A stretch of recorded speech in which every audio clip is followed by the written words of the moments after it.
Opportunity to thank Principal Tim Baxter here at TCHS and his staff for opening up the facilities for use this morning. I also want to thank the trustees and the superintendent of LISD for their support in this as well.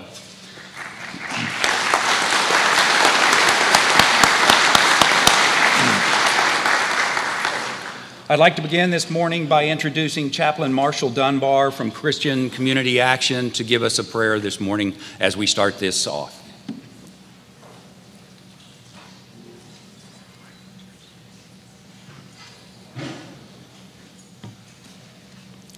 Let us pray.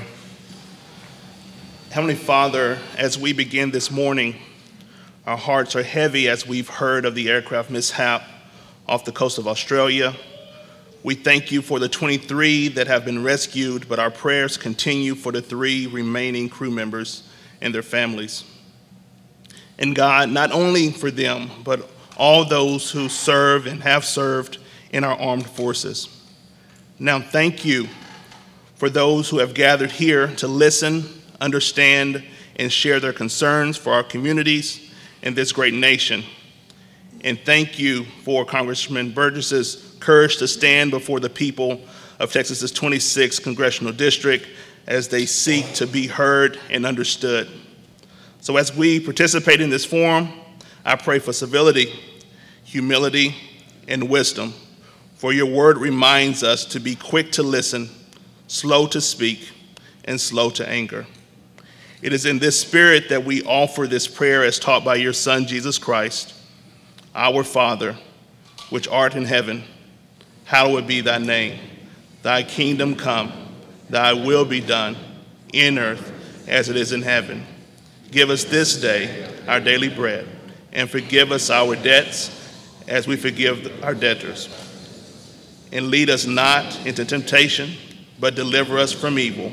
For thine is the kingdom, and the power, and the glory forever. Amen.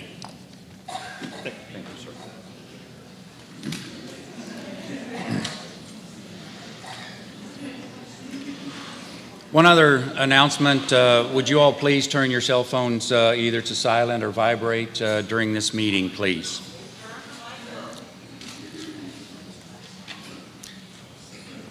I wished I could.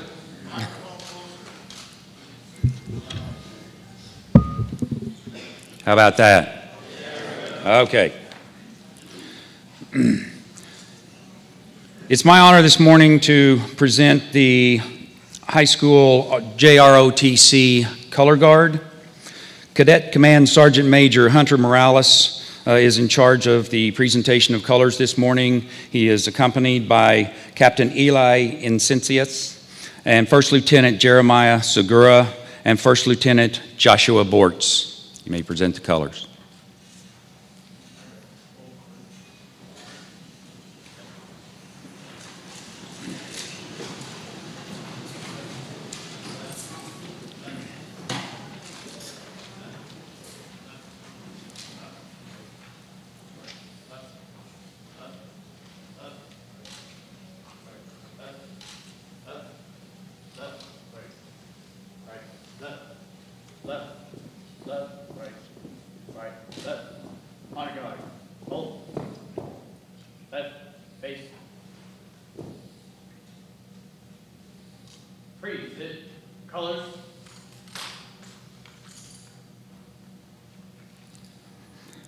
Leading us this morning in the Pledge of Allegiance is Sergeant Serenity Salazar.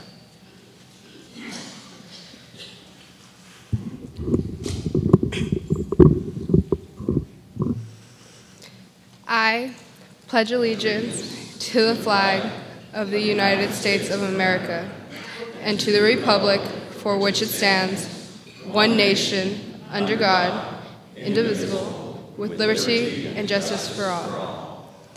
Honor the Texas flag.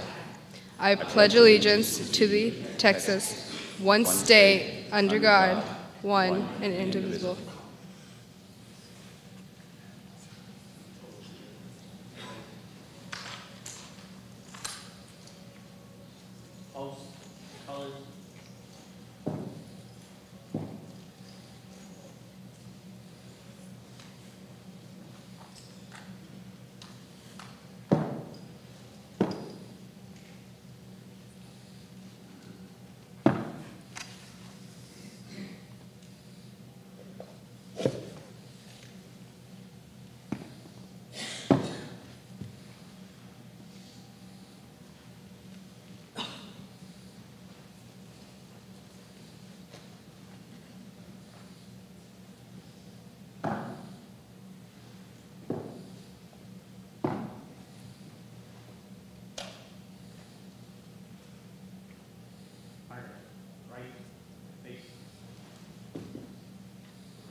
Thank you all. You may be seated.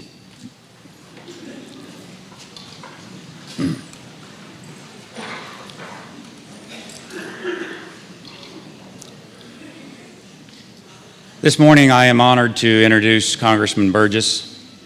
I was elected in 2002. He was elected in 2003.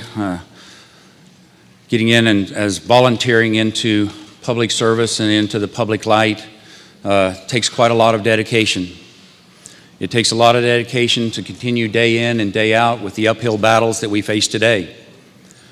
I can tell you, even from the local level, it is a challenge every day in politics. We watch from the city, we watch the state watches the federal government. We all as citizens watch each of those three, and we are happy for that. We seek that in our government today. It is very important in our way of life. As a Marine, defending our rights, the Constitution, that's what it's all about, right here. Our ability in a representative government to have the opportunities to speak to our representative from Congress and get our will known. As our chaplain stated, I look forward to this meeting and the civility shown to each of you as neighbors in our community and the respect for each other as we go forward, because I want to hear your questions and I want to hear his answers as well. So with that, I would like to introduce Congressman Michael Burgess. Thank you very much, sir. Thank you, Mr. Mayor.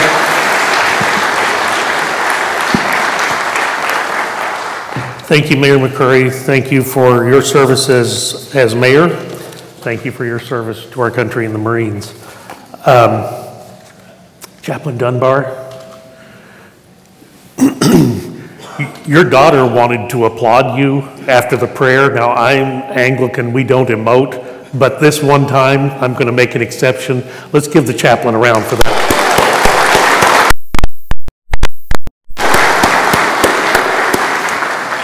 And for those of you who don't know, Chaplain Dunbar was kind enough to come to Washington and open the house in prayer a couple of weeks ago, and we're grateful to him for doing that. I am happy to report to you, Chaplain, that everyone in the house was on their best behavior for the rest of the day, so clearly you set a good tone. My sincere appreciation to the Louisville Independent School District and the Colony High School for allowing us to have this town hall meeting here at the Colony High School. Deborah Lentz, who is, I think, here with us this morning. Justin Galbraith, Carmen White also assisted the office in getting things set up, as did Jennifer Spurgeon. So we're grateful to all of you for your help in getting this meeting together.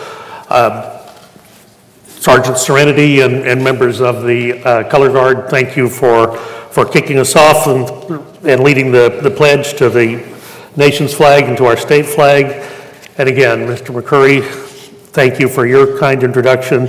I also just want to acknowledge, you'll see them at the back, the Colony Police Department is graciously helping us this morning, and we thank you for your service, your attention, and we thank you for being here.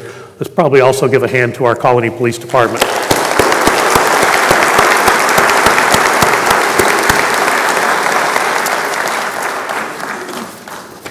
All right. Only real ground rules is we're nice to each other, so please do that. I'll enforce that, and I'll decide what's nice. I'm here to hear from you. Everyone knows what they read in the papers, or they're watching the cable channel of your choice. So this is one of those times that we can come together and hear from each other. Eric is going to put a microphone up here in a moment. In order to be respectful of the staff at the Colony High School and Louisville Independent School District, this meeting is scheduled to wrap up at 10:30, and we are going to adhere to that. So as we get into the last 10-20 minutes of that time frame, we may ask that you abbreviate your question or simply ask one question. But historically, I have not edited the questioners.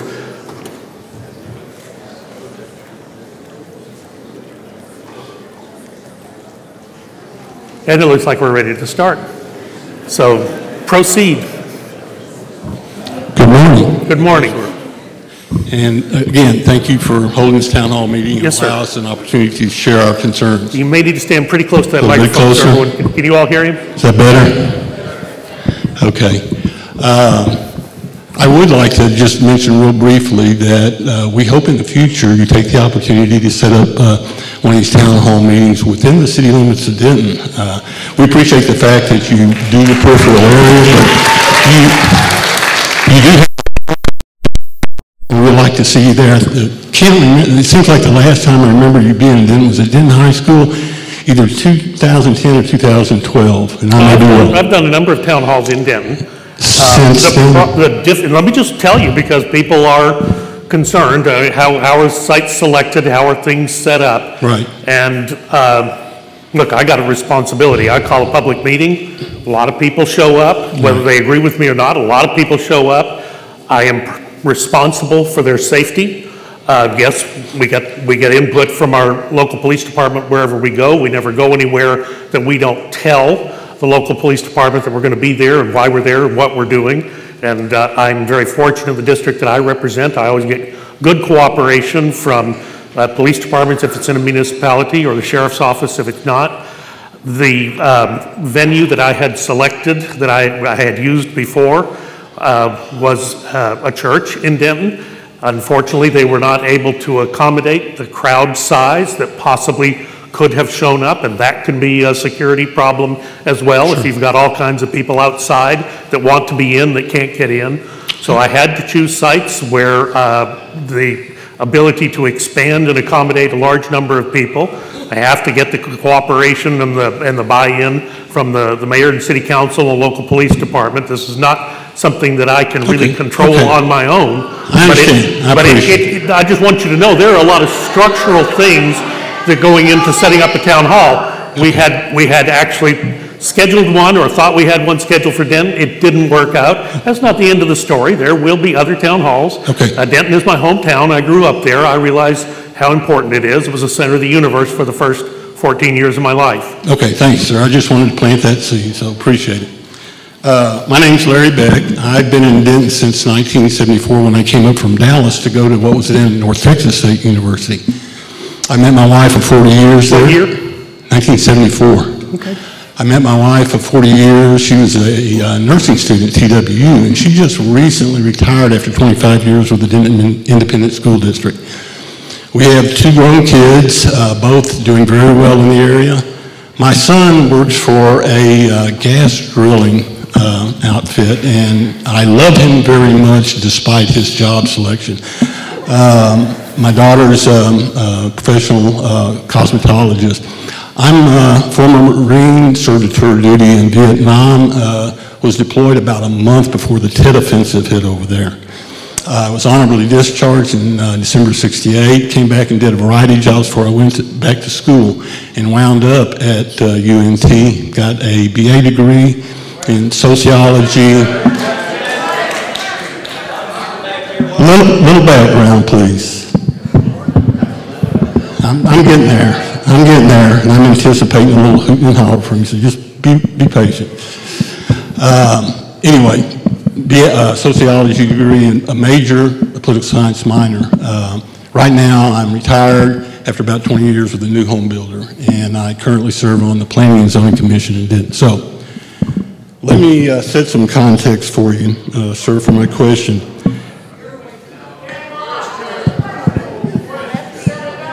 I think prior to this, they were asking for a little respect from the audience. And if you disagree with anything I say, you can come on down. You can come on down here yourself and speak, and I will gladly show you some respect. I just expect you to do the same for me and everybody else except me. Would you agree with that, sir? Proceed. Okay. After sending your office a letter several weeks ago inquiring why you haven't been more supportive of legislation that deals with man-made climate change, I got a response from you that hey, peanut gallery, please. I got a response from you that was a little disheartening, because most of the responses, from what I've read, and I've read a lot of it, I've been on both sides of this issue, Seemed like they were straight out of the fossil fuel handbook of climate deniers. And I won't speak to each point here, but I would like an answer to one where you stated, and I quote, and I've got the letter right here. You said, because there is a lack of complete information, I will not be introducing the global warming or climate change legislation in this Congress. I'm not reading my letter. Madam, would you please? Hey, if you want him to get off, let him finish talking, all right?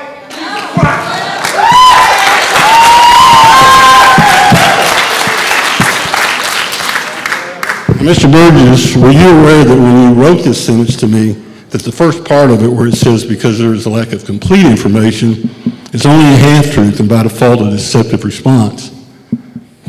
It's only, I'm sorry, I'm having a little trouble hearing you. Pardon me? Could you repeat that?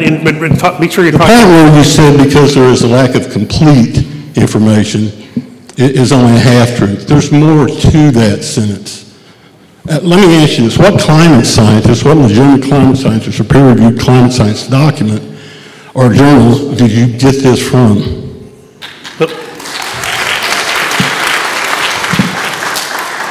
So we have had hearings on this issue in the Energy and Commerce Committee for the last 10, 12 years. So I have sat through a lot of hearings that were organized by the Democrats when they were in charge of the Congress, and hearings that were organized by the Republicans that they were in charge. I spent probably 3 or 4 hours down talking to Dr. Chu when he was Secretary of Energy in the early days of the Obama administration. So I do feel like I have studied this issue. I stand by the statement that I made. Okay. Let me put it to you like this. Say we had a climate denier come up, say like Anthony Watts. What's up with that, the climate denying blogger? Are you familiar with him? No. Okay, that's good. And he walks up to Dr. James Hansen, who's a renowned climate scientist, and asks the question, Dr. Hansen, is all the research on climate science finished? Hansen would probably say, well, no, it's not all finished. And at that point, somebody like Anthony Watts would turn around and walk off, take notes, and say, yeah, these guys don't have anything because they're not even finished with it. But here's the rest of that, and it's a big but. They do have a preponderance of evidence, a wealth of evidence that it's coming, lady. That they have a preponderance of evidence and information where up to 96 to 98% of the climate scientists, the political bloggers and everything like that, hush lady, where the scientists are willing to go on record, have gone on record to say that it's very likely that human actions are causing the Earth to warm faster than natural, according to a September 2013 Intergovernmental Panel on Climate Change report. Human action including, but not limited to, the burning of coal, oil, and gas and fossil fuels. And what do we mean by faster than natural? Nature over time put these gas-absorbing chemicals in the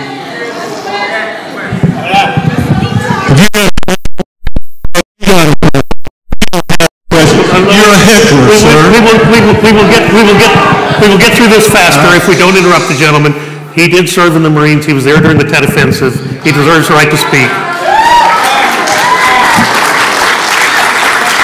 Nature science created a delicate balance of greenhouse gases suspended in our atmosphere that have allowed the Earth to evolve to its current conditions, which makes life on Earth sustainable. That balance allows incoming and outgoing radiation to sustain life as we know it. If that balance gets out of whack, then we have the detrimental climate conditions that we're seeing now. Currently, we are over 400 parts per million CO2 in our atmosphere, a condition that hasn't been seen in 3 million years. To get to the point, sir, there's a lot of information out there that seems to have been missed in your response to me. The Republican Party itself, thank you. The Republican Party itself seems to have aligned itself with the fossil fuel industries like ExxonMobil, Koch Brothers, the American Petroleum Institute, All these people who stand to profit from sustaining their product. Even ExxonMobil back in the mid-'80s admitted that their product contributed to global warming. And Exxon, to their credit, at first started out to see if they could mollify that. Then the executives and the accountants got a hold of it, realized it was going to affect their bottom line, and that's when they started costing it. Shortly after that, they hired the same tobacco industry to try and create a climate of denial about their product too, and that's where we're at right now. So my concern here is, I'm getting there, you seem to be in a position that favors the climate denial, the fossil fuel funded areas, when we really do have a serious problem. There are some legitimate scientifically proven issues here that you can address in Congress, and I'm just wondering why you haven't. Thank you.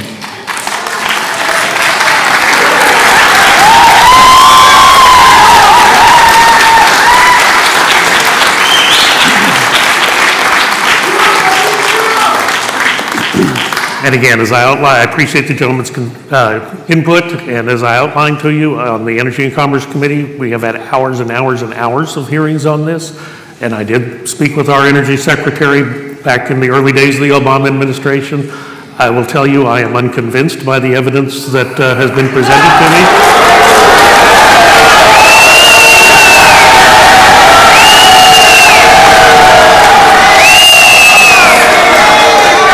But there was a big bill that came through. In fact, it passed the House of Representatives in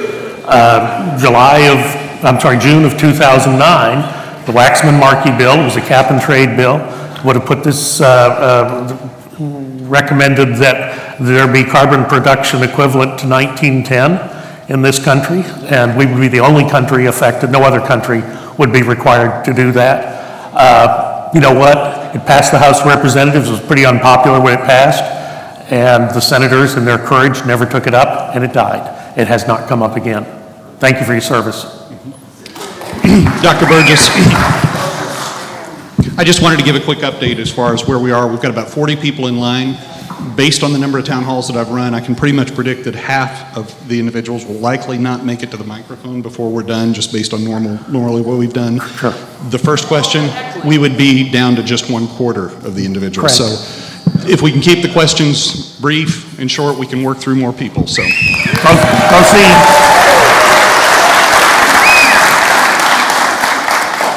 Good morning. Good morning. Can we all take a breath? Thank you. Thank you for being here. President Trump has had a consistent pattern of spreading conspiracy theories, speaking about women in horrific and condescending ways, recklessly using Twitter, and telling blatant lies to boost his ego, including crowd size and most recently, a phone call from the head of the Boy Scouts that never actually happened. Our Commander-in-Chief serves not only as a role model to our children, but also as a representation of who we are as Americans. Congressman, do you believe that Donald Trump's behavior is appropriate considering the position that he holds? A simple yes or no will suffice.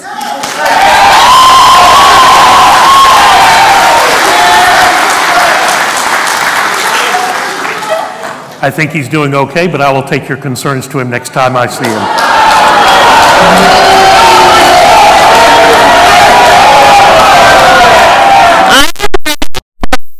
To start pushing back against his constant lies and bullying behavior. I want you to stand up in basic human decency. And once you stand up for me and you stand up for my fellow Americans, then I have your back because I know you have mine.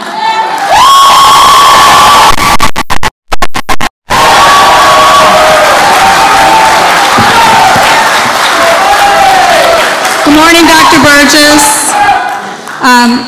Nurse Kathy Hartman. I just wanted to continue our conversation from Thursday a little bit about, we talked about allowing Medicare to negotiate for lower drug prices, and you said that you would vote no if such a bill came before your committee or on the House floor. You didn't think, and in fairness, people who weren't there, I did tell you why. Right, because you said that you didn't think it would have an effect on actually lowering drug prices. Well, guess what? I actually agree with you. You know, because the drug companies will make their profit no matter what. Like imagine I have a balloon that illustrates the profits of the drug companies. If Medicare, Medicaid, the VA, private insurance, pharmacy benefit managements, GPOs, they get discounts. You squeeze here, it's going to increase on some other group. So they're going to get in our system, they will get their profits. Our system, it's segmented, so each segment is going to take their chunk. You said that Bernie Sanders thinks that, he could negotiate and have lower drug prices, and you disagreed. But you didn't say that President Trump also agrees with Bernie that he can negotiate and lower drug prices. In fact, the Trump administration has a drug pricing and innovation group that's been meeting in order to prepare an executive order that will outline how they will negotiate and bring down the cost. So I just want to, you and I be truthful to your constituents here that this executive order will likely not lower the cost and actually will probably have the opposite effect of rising prices. As long as we have this multi-payer system, that's how it's going to be. You also used the example of the drug Sovaldi, which you said a miracle drug from God has a 97% cure rate for hepatitis C, but it's very expensive. So it can cost up to $160,000 when it first came out. I think now it's maybe down to $90,000 for a course of treatment. No, it's lower than that. In India, it costs $300. Same drug company. The drug company did not have an exorbitant cost to develop that because it already existed. It was developed, I believe, in a university in England. And that's how a lot of our drugs are developed. They're developed with public money. So there's that. Another topic from Thursday's town hall that's been bothering me was when you asked in reply, somebody had a question about the right to privacy in regards to our internet content, and you kind of had this sort of, uncharacteristically for you had this indignant response about which one of the Bill of Rights guarantees privacy. You know it's the Fourth Amendment, so what was that? There's my question. What are you getting at? The federal agency that's charged with our privacy protections is the Federal Trade Commission, has been since the 1970s, and they have done a great job with that. Federal Communications Commission has never been charged with enforcing privacy, and the Obama-era regulation that was being pushed at the 11th hour through the Federal Communications Commission was only placed upon the internet service providers, was not placed upon the browser folks who sell the browser content. Okay, but why did you say, tell me what, you made it sound like there's no constitutional guarantee to privacy. There is, there is, we all know there is, so just, and your privacy protections have not changed with any legislation that is passed this year. All right. They are enforced by the Federal Trade Commission. Okay, and they're upheld by the Supreme Court, which Kelly very well knew the answer to that. So we just want some truthful dialogue and no games being played here. The politics needs to be taken out of it. We're all on the same team. Can I ask you a question? Who is playing games this morning? I'm not playing games. We're all on the same team. We want to work together. I asked you a question. Who is playing games this morning? I think we all are. I think we all are. I'm here to answer your questions to the best of my ability.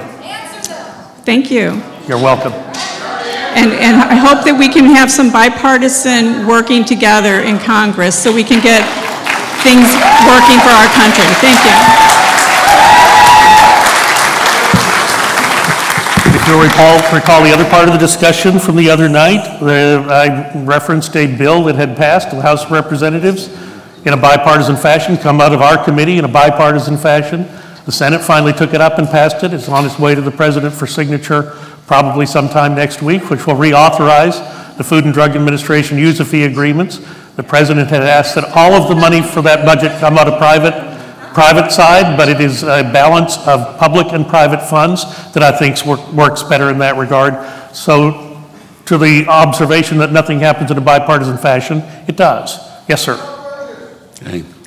Thank you, Congressman. You know, I appreciate you thanking the pastor, and I wanted to say too, thank you for saying a prayer in the name of Jesus. I appreciate that.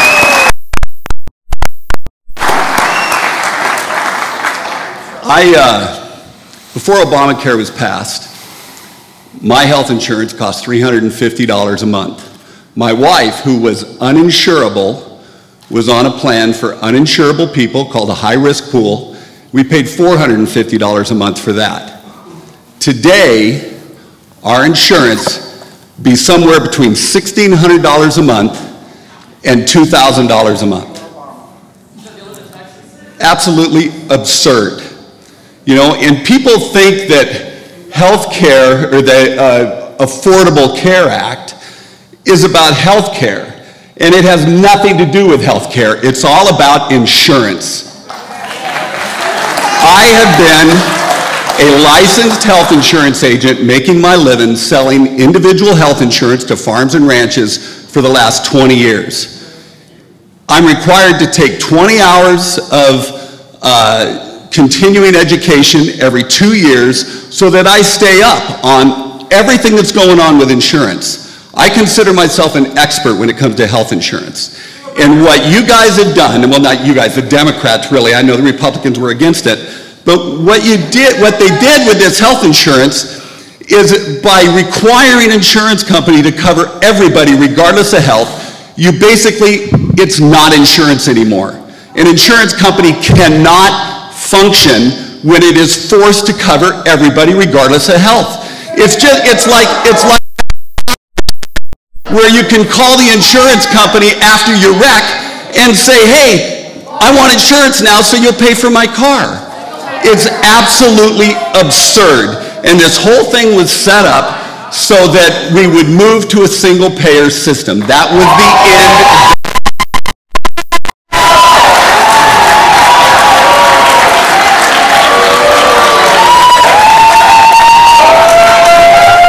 Look, if everybody likes a single payer system so great, then move to Venezuela, they've got it. You know? Look, I do have some questions, all right? One thing, I have a website that I deal with insurance agents all the time. I have a blog on that. I've written a very good article in my blog on what health insurance should be. I've given a copy thank you. to your man here. I would appreciate it if you'd read it. Okay? Okay, so, all right, here you go. One thing that will make a huge difference in the cost of health care is tort reform. And yet, don't even address it. Not at all. It's nowhere. The Republicans are in control. You have a Republican president, you have a Republican House, you have a Republican senators. You all voted to repeal Obamacare when you knew for sure that it was never going to pass because President Obama would not sign it. And yet, once you have control, there's so many people that have backed out of this thing, and I want to know why in the heck can't you guys control your people like the Democrats control theirs? You know, it's going on. You know, not only with that, you know, this whole thing about the Russia thing. In 1 year, there hasn't been one piece of proof on that. Not one piece of proof. And yet,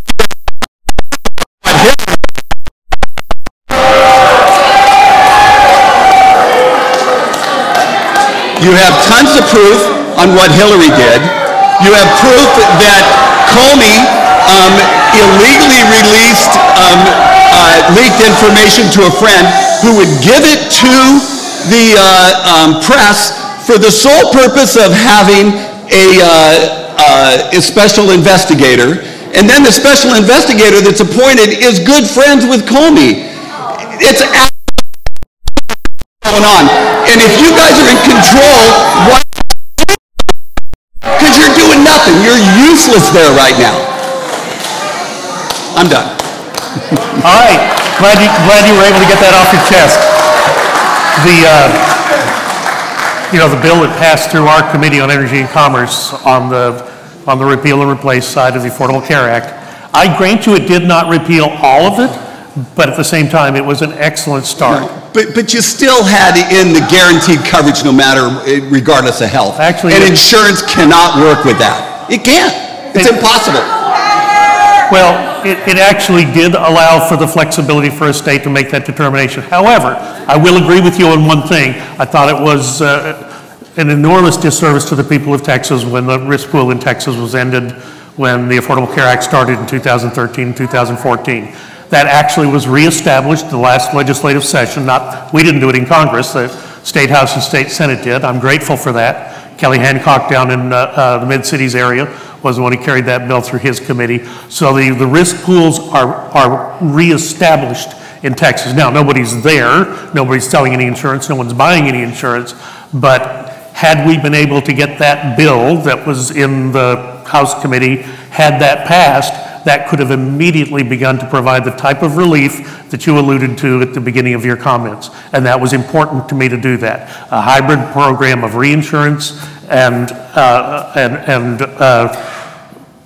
reinsurance and risk pools, I think was the proper place to go. The state of Maine did that when they tried to completely do the guaranteed issue community rating thing in the early 1990s. They obliterated their insurance market. They revived it by that combination of risk pools and reinsurance. I would like to see us be able to do that in Texas.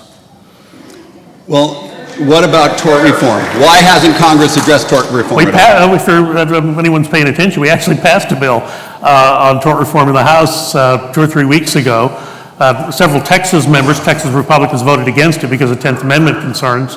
I get that. It was largely only for those areas where there is already a federal nexus, Medicare, Medicaid, to provide some caps on non-economic damages in those settings.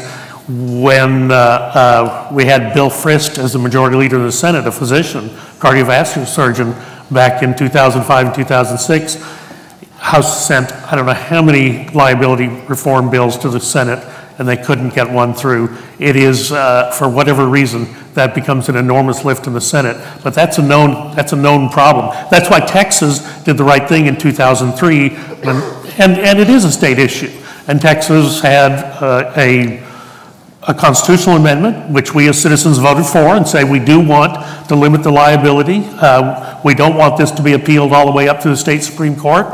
Just make it happen today. It did on that day, I think it was just, September 12th of 2003, and things have been a lot better in this state. And I will tell you, as a recruiting tool for doctors in New Jersey and Pennsylvania, it's worked out very well because we do have caps on non-economic damages here in Texas. Okay, thank you. Thank you.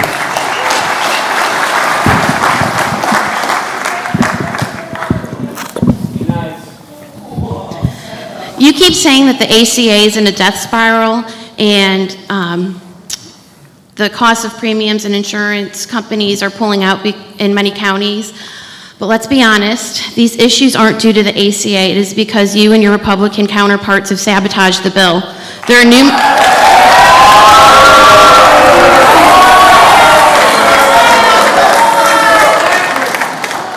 are numerous articles and studies that cite that. Uncertainty caused by not knowing the outcome of the bill, also because the tweets by 45 implying that he may not pay out the cost-sharing reductions, that's what's caused the uncertainty in the market.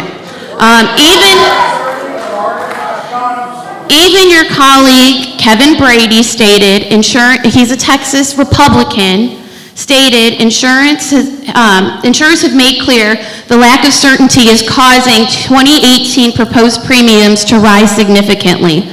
Also, the lack of enrollment efforts and lack enforcement of the individual mandate is causing those premiums. And Texas did not expand Medicaid. That is why premiums are so high. Not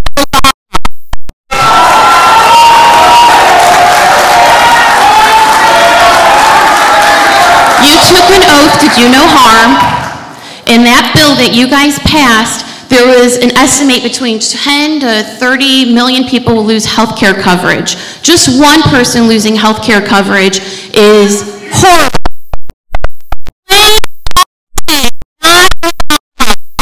Play insurance, and so are the Republicans.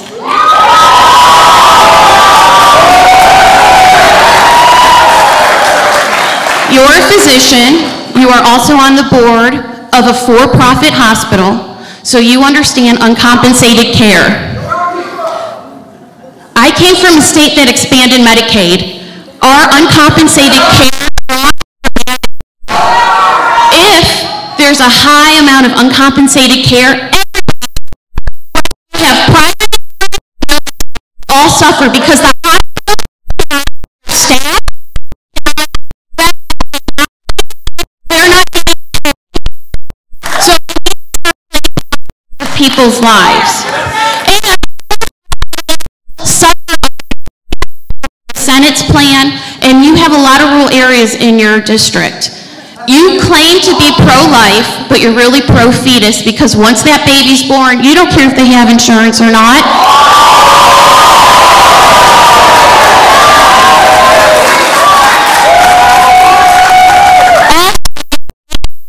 Say that there was no evidence after a year. How long did you guys beat that dead horse of Benghazi administration or differently?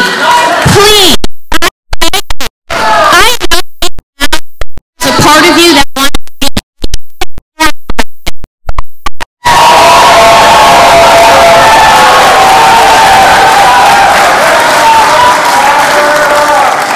so explain our healthcare system. Stop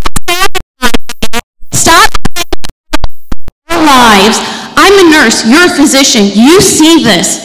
You see people who are sick as sick can be and don't come to the hospital because they can't afford it. Obamacare. They are getting the care they need because of the you guys want to give taxpayers.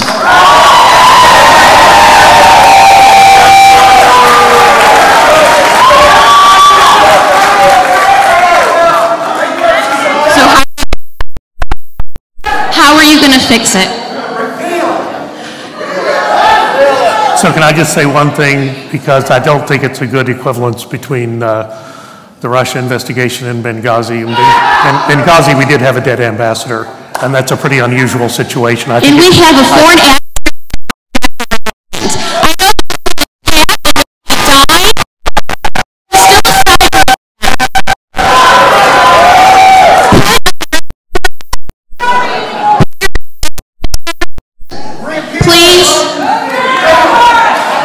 every day, Heather. You and I have had this discussion before. I do every day. Can you explain to me what free market system? Not one. I studied healthcare in the UK. It works there.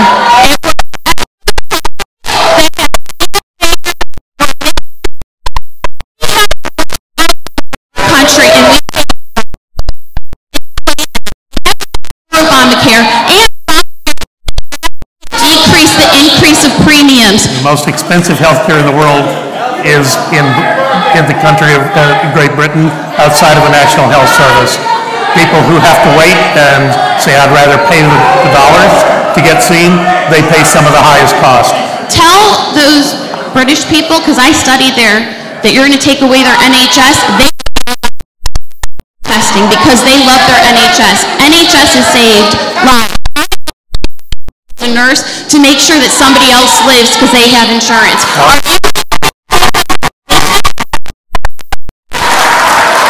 So noted. Pay cut is on the way. Thank you, Heather.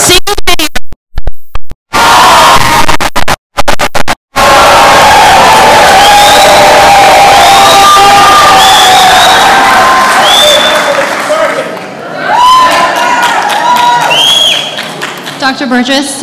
Thank you again for having another town hall. This is my second one. I came on Thursday.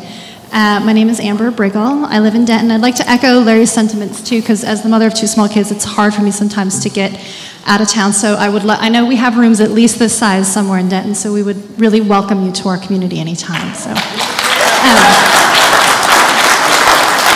I was hoping that you could clarify something. So on Thursday, I asked you, basically, do you support equal rights for all Americans? And the punchline was basically no. So I was hoping that you could please expand on that. Why is it that you feel that LGBTQ Americans in particular don't deserve equal rights and protections when it has been demonstrably proven that they are indeed discriminated against because of their sexual orientation or their gender identity? Could you please expand on that? We all have the same protections under the Constitution. That's the thing. See, yes. No, y'all, I agree with him. I agree. We all have the same rights and protections under the Constitution. I'm glad that we can agree on that. And yet, there's a concerted effort on the part of some extremists to claim that it's okay to discriminate against the LGBTQ community based on religious freedom. And so that's an affront not only to Christianity but to our Constitution. Jesus was one who embraced all. He didn't exclude people. So I agree with you that all people have equal rights under the Constitution, and yet it's still legal in this country to fire someone not based on their performance but based on their sexual orientation or gender identity. So why don't you support something like the Equality Act? Well, if someone feels that that has happened, there are legal recourses available to them. Jesus was a liberal.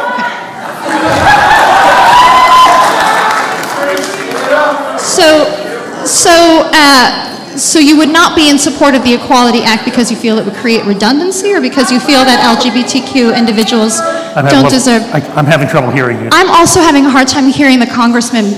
I encourage you, if you'd like to speak, please take a place at the line. I'm here to hear what Burgess has to say, just as much as he's here to hear what I have to say. So just to clarify then, would you not be in support of the Equality Act because you feel like it would create redundancy, or would you not be in favor of the Equality Act because you feel that LGBTQ Americans don't need protections under the law? They have the protections under the Constitution to provide. Okay. So I'm glad that we agree on that. If I could ask you one more question. I have a transgender son, as probably most of the people in this room know. We're pretty public about our story. I would really like to invite you to dinner in my home. About a year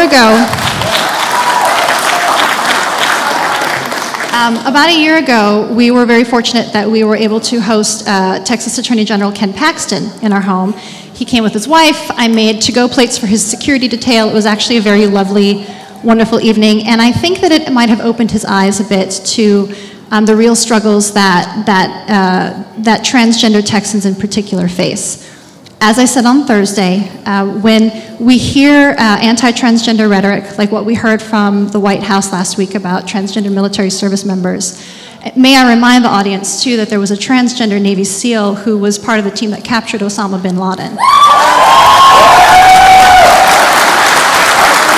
So when we hear that anti-transgender rhetoric, the Trevor Project, which is a national suicide prevention hotline geared specifically for LGBTQ youth, there was a marked, like more than twice the uptick of calls among transgender youth because they're feeling under attack. And so when we extended that invitation to General Paxton, we did it not as a photo op, there was no media there. I took a picture of him and my son, like that was about it. It was really more an act of diplomacy. And I really feel strongly that there's a lot of misperceptions about what it means to be transgender, and a lot of misunderstanding about how our elected officials could best serve them. Because there's children involved, I'd really encourage you, I'd love to invite you to my home to see them in their natural environment, see our family photos on the wall, see that we don't have a liberal agenda. We're hardworking Americans that share a lot of the same values as a lot of the same people in this room.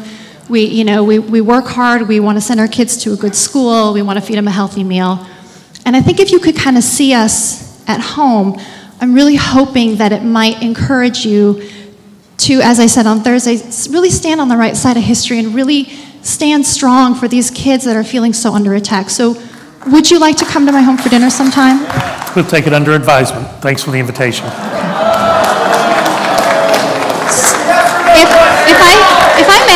If I may, I'm sure you get a lot of dinner invitations. I will clear my schedule at any point. I would love to see you, if at all possible, sometime in the next 100 days, because this issue is pressing right now. And for my son, who is transgender, this really is a matter of life or death for him, okay?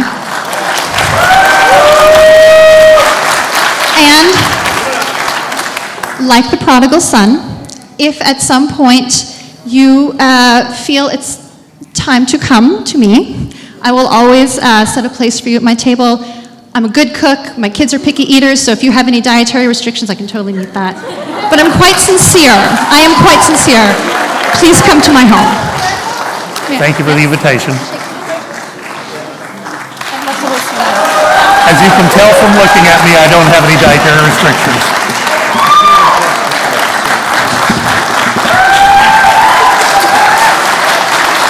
Good morning. Can you hear me? Yeah.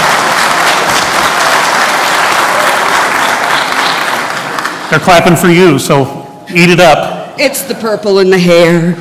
They love it. So do my grandchildren. Maybe Fleetwood Mac fans, I'm not sure. I have a very quick question for you. You'll be delighted to know that. I have been extremely disturbed since Thursday night over something you said, and I'm saying that honestly to you. I rewatched the video from that town hall, and the question was about Russian collusion and the meeting that occurred between Don Jr. and Jared Kushner and that whole gang. Ma'am, I don't know where you learned that kind of behavior, but I have not been doing that. Really? Because I haven't been doing that. You're very rude. And by the way, are you proud of supporters like this? That's a question. I'm proud of all my constituents. You're proud of the rudeness? I'm proud of all of my constituents. Then you answered that question for me. You answered that question, that's fine. The other night, you were asked that question, and you were asked if you would take dirt from a foreign agent on your opposition. Your answer was no, but then you went on to say, and this is the part that's kept me up nights, you went on to say, but I don't know what I would have done back in 2002. It's an honest Sir, answer. do you call yourself a patriot? Yes. A patriot willing to take, or willing to say, because let me finish. No. You don't get to cut me off. I'm a grandmother, okay? I can handle this. You can sit there and say, and literally now you're sitting, you can sit there and say, I don't know what I would have done. For my father, who's inurned at Arlington National Cemetery, my father-in-law, who served in the military to retirement, to my husband, to my sister, who served in the military, for myself, who can tell you unequivocally, no, I would not meet with a foreign agent against my nation. To say that you don't know, sir, dishonors this country, dishonors my family members who have served, dishonors the citizens. Shame on you!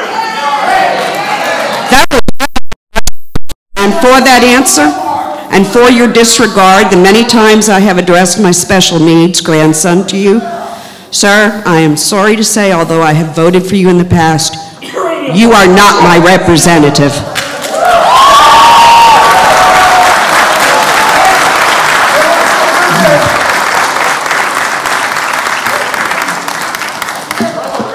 And again, just to expound a little bit, the answer to the question was no when it was first asked. I did first offer what was, I did ask what was being offered. And then I did say no. But look, I got a lot of sympathy for people who run for public office who are not used to running for public office. I did it myself. We had a situation Thursday night where someone who was running for office used my event to hand out their material. That's inappropriate. I didn't call them out or say they shouldn't be doing it. You make mistakes when you run the first time. It's not a coronation. They're American. False equivalency. Congressman, I was just going to give you a quick update. We're still on about the same pace that I mentioned earlier. Yeah. I do, well, are we... That was a nice little setup. My name's Will Fisher. I will tell you, we are not going to make it through everyone in line, so I trust we have some comment cards that people can fill out with an email. And sure. Thank you. That was a nice little introduction. I appreciate that. My name is Will Fisher. I'm a constituent. Very happy. Texas 26, a resident of Flat. Sorry, I won't touch the mic. I was told not to touch the mic. Running in 2018 to repeal and replace Michael Burgess, but I'm here as a constituent today to ask a question. I appreciate you holding these town halls. Consistently, though, your constituents leave and reporting across the board that they don't get direct answers, that they feel like you either are evading their questions or you're just refusing to answer outright. I appreciate how difficult it is to stand up there and answer any question that could come at you. So your recommendation is to stop doing town halls. Okay, I'll take that under advisement as well. My recommendation is when someone asks a yes or no question, to give them a yes or no answer. I think that's actually... And I do. Okay. Well, I want to share with you about my values, and I want to ask you to reflect on that a little bit. You know, I was raised I was taught by my parents that we should love one another, that we should take care of our neighbors and our communities, and that we should go out of our way to make sure that especially the sick and the injured should be cared for. I also believe that in this system we live in, that it's better for all of us when everyone has health care, because otherwise you have people going to the emergency room to get things that could have been fixed with preventative care. As a result, I'm in favor of health care for everyone when they need it and where they need it, right? And I think there are some efficient ways that we can do that. I'm in support of health care for all as a result. Do you also share those values that we should be taking care of our communities, that at the end of the day we're responsible for our communities? If I didn't believe in serving my community, I would not be doing this. Again, the question is do you care? Do you believe in caring for the sick and the injured in your community and making sure that they have the health care when and where they need it? As I have done my entire life. Then why did you help write and vote for a law that would remove health care from 23 million people? I think that's another example of not giving direct answers to your questions. If you're interested in flipping this district, join.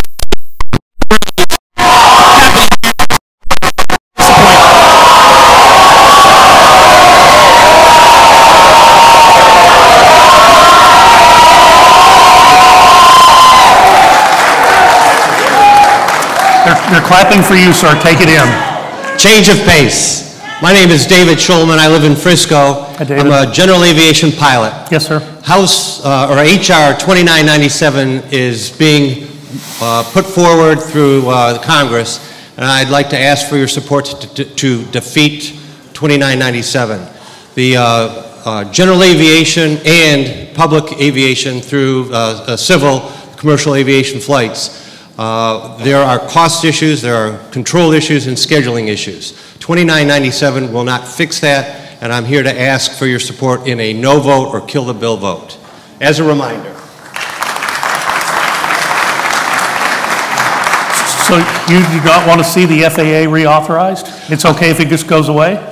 It's not about reauthorizing. It's about I'm giving you a hard time. It's taking away cost control and schedule from all aviation and saying that the private sector, for example, Boeing, for example, Lockheed Martin, for example, the airline pilot unions, large money, big money, taking it away from the government, making profit on the private sector at the expense of our freedom to fly. I share your concern. I share your concern. I'm a general aviation pilot. I'm not, obviously not current. This job is too time consuming for me to keep up with the hours. I've really not been a fan of privatization. What I have said, and this is true, I've said it publicly, that I am willing to listen to the arguments, but I have not been a fan of privatization of the air traffic control system. Great. Thank you, sir.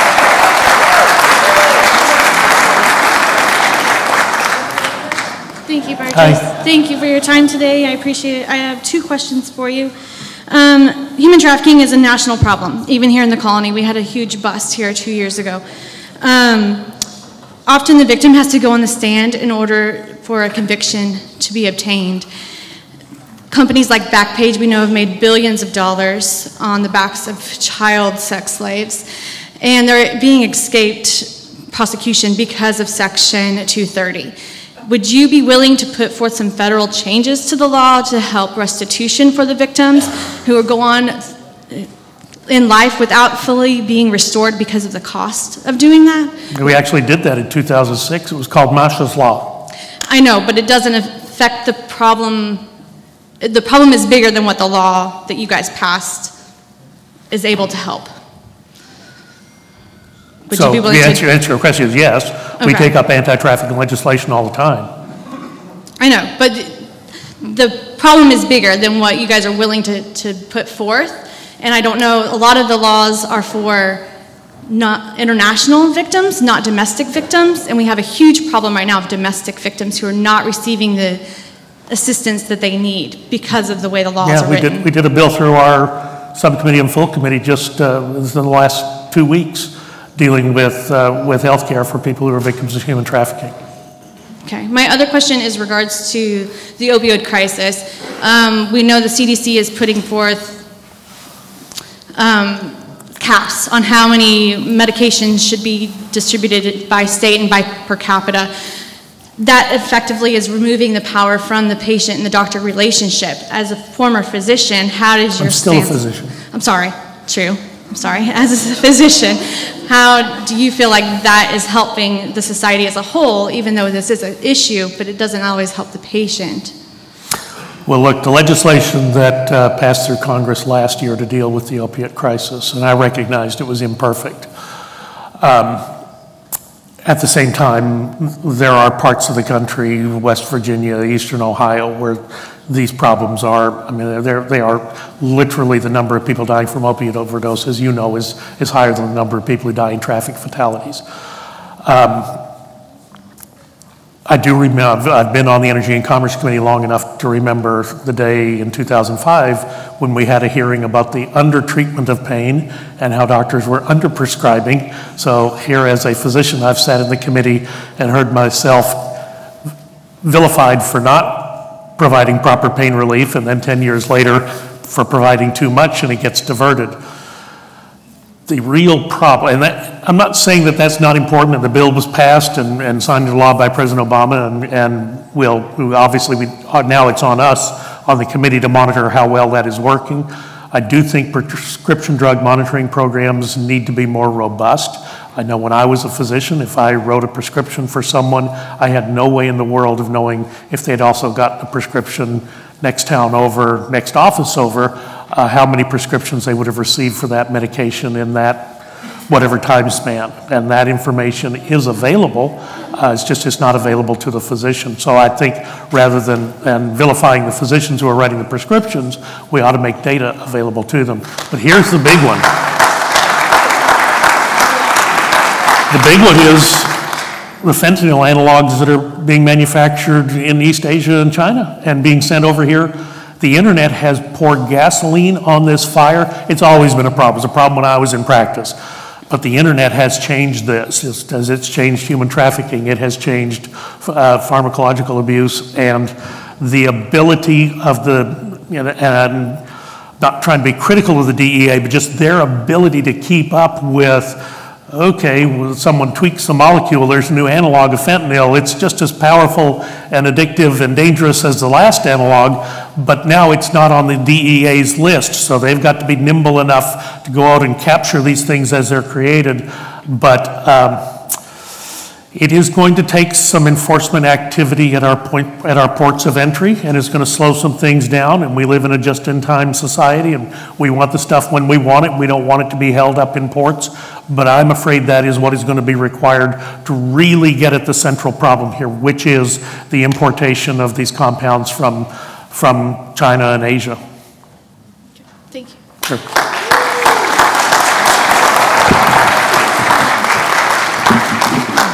Morning. Good morning. My name is Tricia Coleman. Morning, I am Tricia. from Frisco, Texas. Of course, Texas, right? Okay. Anyway, just to speak to the question. Pretty close to the microphone. To speak to the question the other woman asked. My husband's recent battle with cancer, he was in a lot of pain, and we found that medical marijuana was as good or better at easing his pain than the opioids, the very strong opioids that he was given. So I am definitely a proponent of medical marijuana, and I would like to see that taken up seriously in the federal government.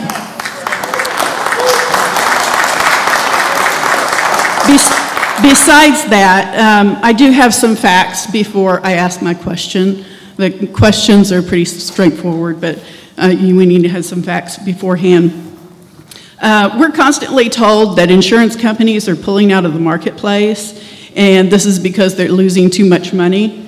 What I haven't heard you or anyone else speak of is how the insurance companies' profits have soared since the marketplace became active. I have some examples. I found this information by looking at the 10K reports companies are required to submit to the Securities and Exchange Commission. The examples are for two insurance companies which announced they are pulling out of the Texas exchanges, United Healthcare and Aetna. United Healthcare, according to their 10K report from the SEC, in 2014 made a profit of $5,619 million. In 2015, that went up to $5,813 million. That is an increase of a modest $200 million. In 2016, their profits soared to $7,017 million. And that increase is $1,204, which I think is a pretty good profit for any business, especially one that says it's struggling and can't make any money.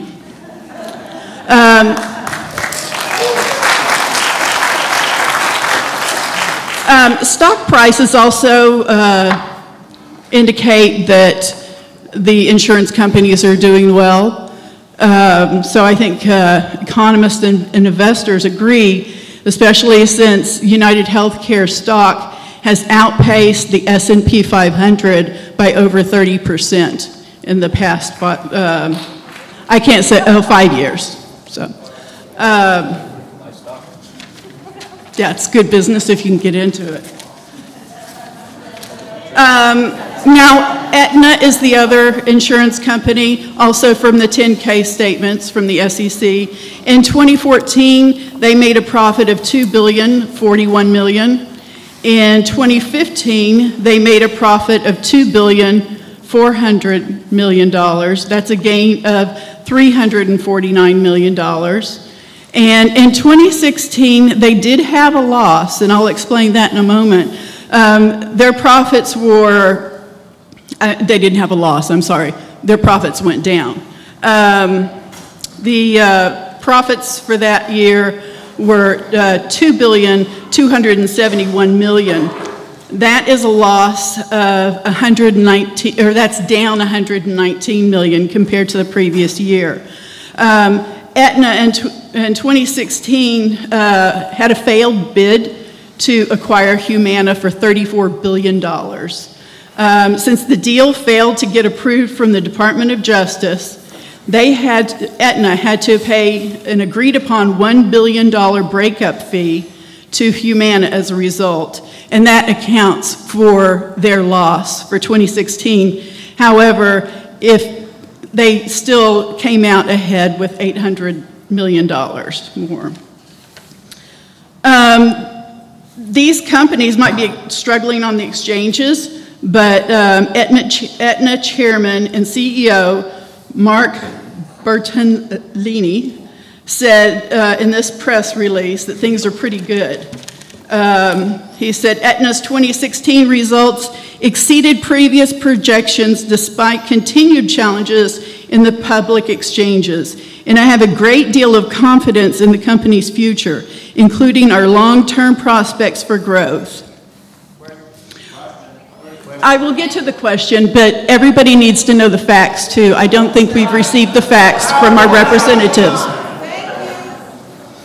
As we consider next steps in our proposed acquisition of Humana, this was previous to that, we remain focused on our core strategy to deliver innovative, consumer-centric solutions that improve quality, affordability, and overall member experience.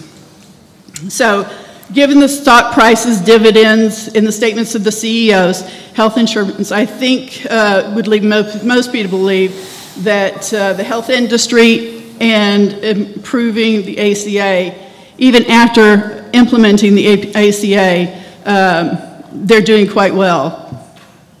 I would like to know where Washington gets its information. Is it from the insurance companies themselves, or are they from lobbyists, or is it from lobbyists? If so, why would they be sending a different message to their investors and the SEC? Is this the fake news that we've been hearing about from our president?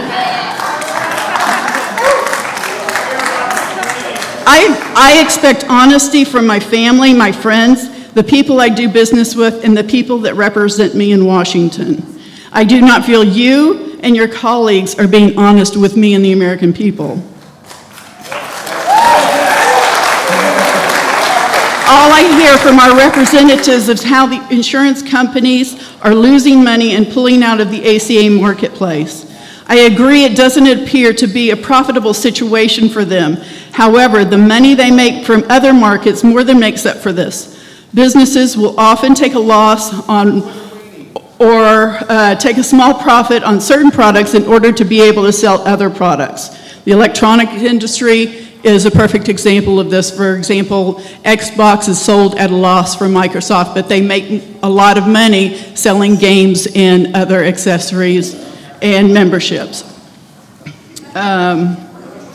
Maybe it's time that the people of the United States tell the health insurance industry that in order to have the privilege of selling the premium insurance policies it sells to corporations, it needs to accept a low profit margin or even a loss on the exchanges.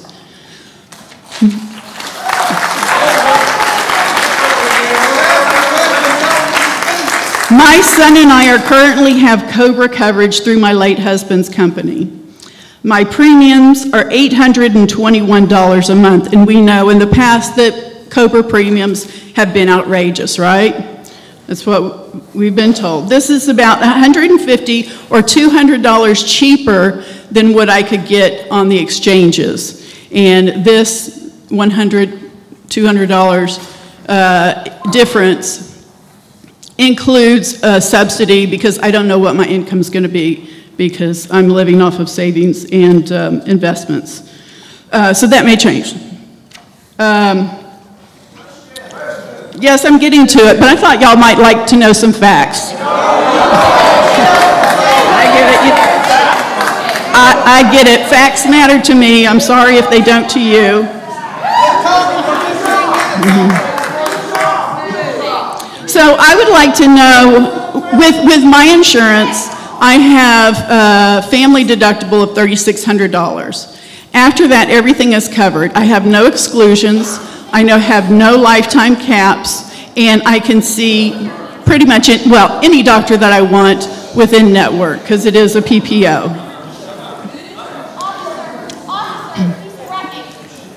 As a nation, we can do better for our people. It's possible that insurance companies won't make quite as much money, but I have insurance companies in my portfolio, and I would accept a smaller dividend if that means less fortunate people living in the 26th district would have health care.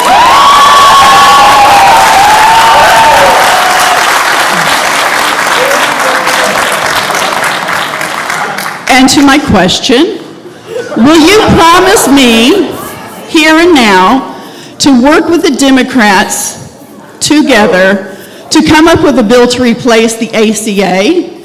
And will you promise me to leave the ACA in place until Congress can come up with something that ensures as many people or more than those who are covered right now, and that the pre-existing conditions are covered?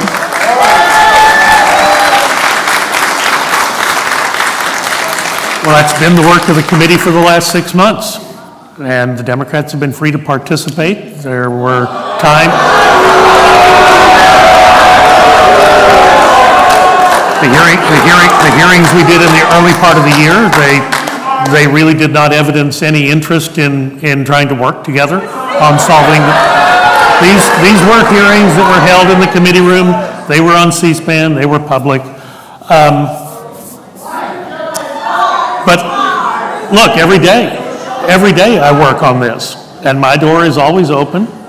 And the Democrats who have ideas, you know, you probably are not aware that I used to reach out to my legislative liaison in the Obama administration on a regular basis, trying to help people who had encountered these very high deductibles that they were now having to deal with. Look, I've had a high deductible for a long time. I had a health savings account. I actually believe in a high deductible policy. I think that makes you a better consumer of health care dollars. But I could never convince anyone in the Obama administration to work with me on let's expand the number of dollars you can put into a health savings account to at least equal the deductible in the bronze or silver plans. Okay, I understand there has been some communication. I think the communication is often one-sided, but I will say this, a health savings account doesn't do anything for people who are working 3 minimum wage jobs just to make ends meet. They are not offered insurance through their employer, and even if they did, they might not be able to afford their part of it. And I understand the healthcare exchanges were supposed to help that.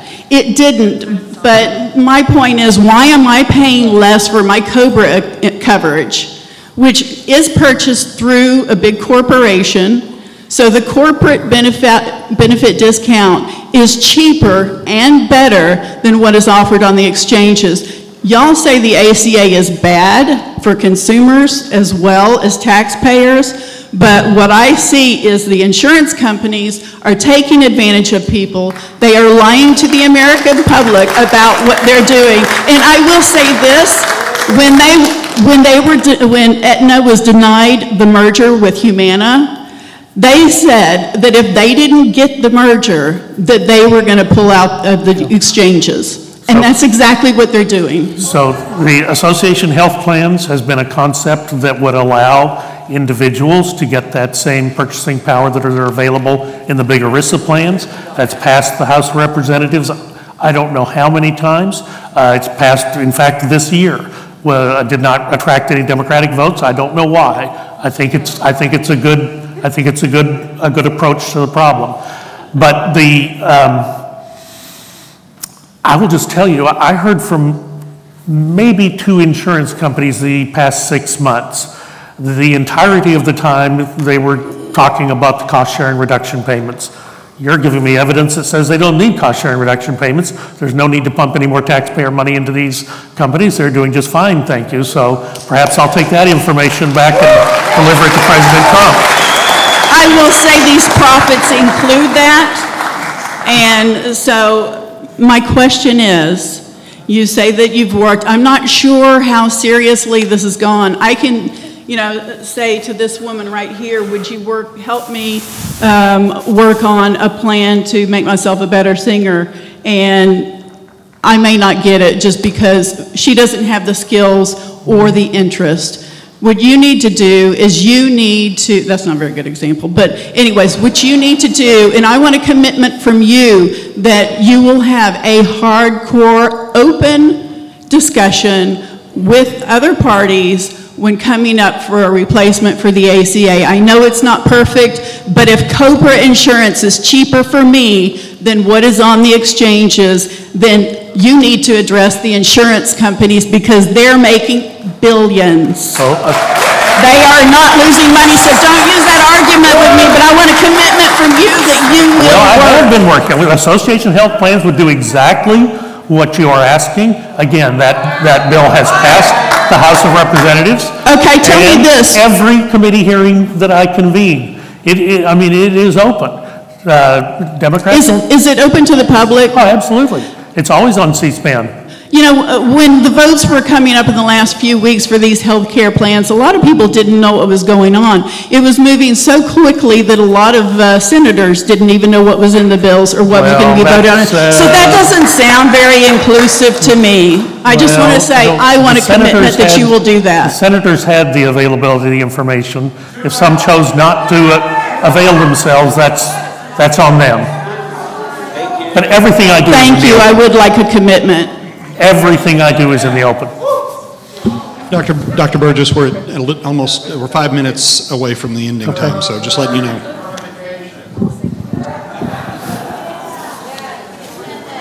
Congressman Burgess, thank you for taking the time. Sure. I know Thank it you for being takes a lot of patience dealing with some folks who lack proper decorum. I will simply say, my name is Tyson Buell and I'm from Frisco, Texas. My wife Ross and I will be bringing our children to Washington, D.C. the end of October, and your office is facilitating our ability to take a tour of the White House as well as some of the other things. So thank you very much for doing that. You're welcome. So my issue, and all the Obamacare people can take a breath for a minute because it's about national security, which is actually probably kind of more important. There has been a bill sitting in the House since January for national reciprocity on the ability for people who are licensed to carry a concealed weapon in their home state to not be prosecuted by states like New York, California, Washington, everywhere where they don't want anybody but certain protected classes to be able to have firearms or be protected by them.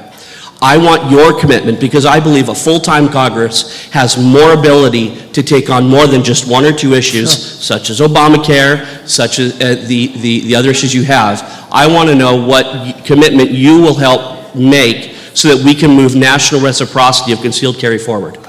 You know, I think I've co-sponsored that bill. And it's languished. And I'm just wondering, why has it not come forward, and what more could we do to bring it forward? Well, I actually thought that the unfortunate episode at the baseball practice earlier this summer was going to move that along. I don't know why it has not. Perhaps there were some sensitivities surrounding that and allowing people a chance to heal emotionally, but the idea is correct, and at some point it is going to move forward. That's okay. So I have your commitment that you will help move it forward. Okay. I appreciate. It's not on the Energy and Commerce Committee, but I'm also on the Rules Committee. Right. And that it will come through there. Well, you're also a representative of people of your district, and I understand it's not necessarily an energy issue, but it's an important security issue to somebody who has 4 children, to being able to protect us from the illegal aliens and others who continue to commit crimes against us. We want to be able to protect everybody else out. Appreciate because if you are attacked by somebody, illegal or not, guy with the gun taking down a bad guy with the gun, and anybody who says no, you are hypocrites. Thank you for your time. Thank you. I appreciate it. Thank you, a lot sir. of patience. Thank you. Thank you.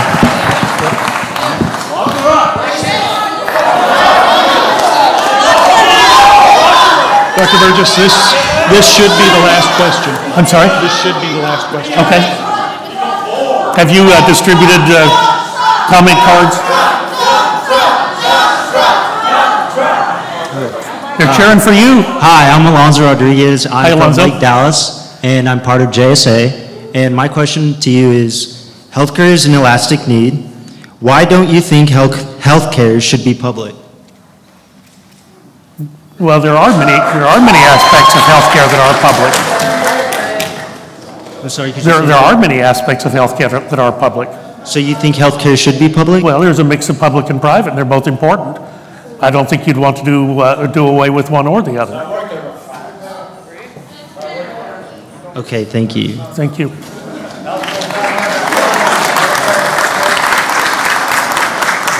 It is 10:30. Okay. Have you distributed comment cards? They're getting them now. Okay. Well, let's take this question then while we're getting them. All right, my name is Nicholas Alvarez. I'm also with Junior State of America. My question here is actually to... You're with who? Junior State of America, that's JSA, Okay, what he all right. said. All right. I'm asking about your personal views on legality, morality, or likability of sanctuary cities, and whether it be in Texas or in other places. And also with that, how feasible is it to actually deport nonviolent illegal immigrants entirely, as in through the country or through the state? Well, cities do need to follow the law. I mean, there are federal laws and state laws, and that is the way our system is set up. So they do need to follow the law. They cannot be making up their own rules that are 90-degree angles to federal or state law. So I guess my answer to your question is no, I'm probably not going to be a fan of sanctuary cities. All right,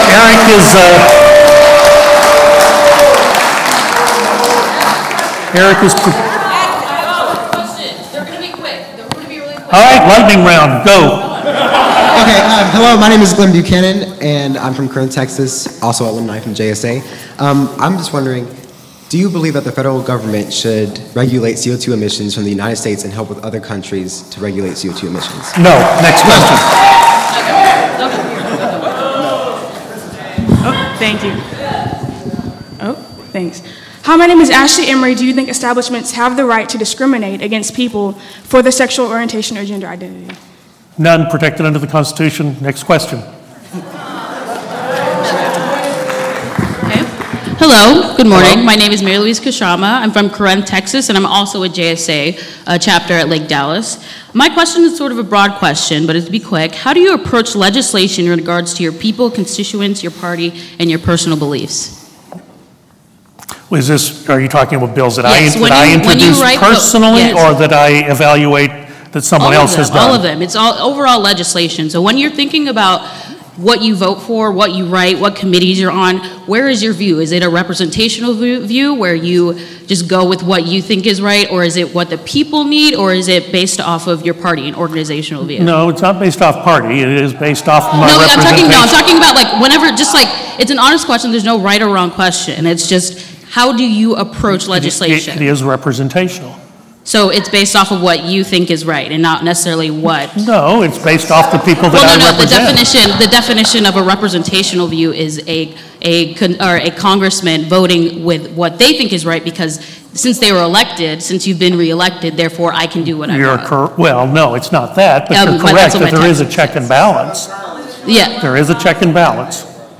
Yes, but I just and wanted the check and balance, know. The founders, in their wisdom, said that members of the House of Representatives would stand in front of their I want to people know what every you 2 think. years. It's important that you think what you think, because we live in your district. We want to know how you handle legislation time and time again. There has to be some sort of way. You've been in that office since 2003. You have to have some sort of method when it comes to thinking, right? Correct. Yes. So how do you think? And I do try to take a representational view of the people that I represent. All of them, or just the majority? The district. All of them, or just the majority? The people that help you get reelected? Well,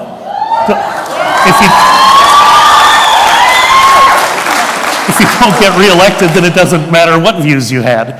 So, is your point just to do what makes people happy to get reelected, or is it to do what's good for the people? And do what's good for I do what's good for the district, what's good for the state, and what's good for the country. I always have. I'm trying really to get a more direct answer. I'm sorry? I'm trying to get more of a direct answer, because you're just doing what makes us. You're just saying you're deflecting the question. I don't think that I am. You're just saying that I follow what this is, but I want to know what you believe, because people have voted you, and I want to know that you're being transparent and telling the people what you do, and this is how you vote. Well, I will tell you that I feel very fortunate. I've lived in this area in the 26th Congressional District since November of 1951. So I do feel like I know the area. I've watched it grow as it has watched me grow.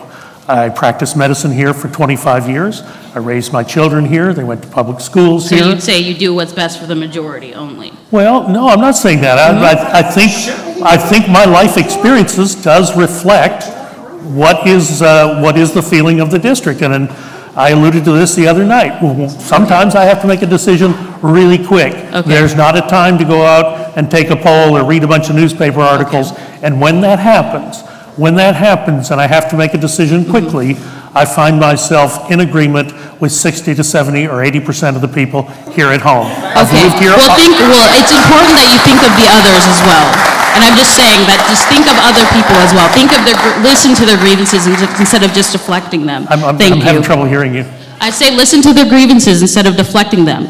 The other percentage, the other people. And I do. Thank you. Grievances are considered every day. That's why we're here. Okay, thank you. All right. I really appreciate it. Comment cards are available for your pleasure. And once again, I want to thank the Colony Police Department, Mayor McCrory. I don't know if you're still here, but thank you. Chaplain Dunbar, with your benediction, sir, we're adjourned.